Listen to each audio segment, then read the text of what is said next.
আর আল্লাহ তাআলা সম্পর্কে আপনি যে ধারণা পোষণ করবেন, আল্লাহ তাআলা কিন্তু আপনার সাথে সেই ব্যবহারই করবে। আল্লাহকে নিয়ে আপনি যে চিন্তা করবেন, আল্লাহ আপনার সাথে সেরকম করে ট্রিট করবে।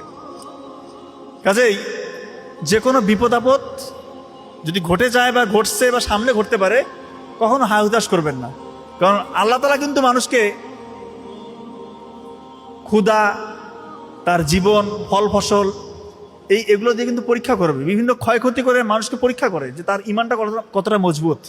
এই সময় যদি আপনি হায় হুতাশ করেন, আপনি ফেল।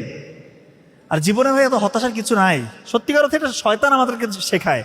এই যারা স্টুডেন্ট আছেন, আপনাদের এখন মানে মেইন যেটা নিয়ে আপনাদের খুব স্ট্রেস ফিল করেন, যে বের হওয়ার পরে কি চাকরি করব, কোথায় যাব, কি হবে আমার ভবিষ্যৎ, এত চিন্তা করার কিছু নাই ভাই। আপনি আপনার কাজ করেন।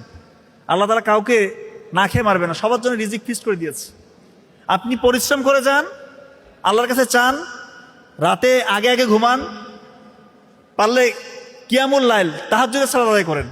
2 রাকাত তাহাজ্জুদের সালাত আদায় করে যদি কেউ আল্লাহর কাছে চাইতে পারে এবং পরিশ্রম করতে পারে, তার জীবনে ব্যর্থতার কোনো জায়গা নেই ইনশাআল্লাহ। এটা আমি ইনশিওর করছি আপনাদেরকে। আপনারা পরিশ্রম করেন, হতাশার কোনো জায়গা নেই। শুধু ভোরবেলাটাকে কাজে লাগান।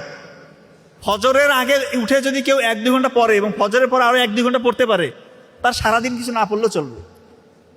5 বছর পরে আপনি কোথায় যাবেন আপনি নিজে চিন্তা করতে পারতেছেন না।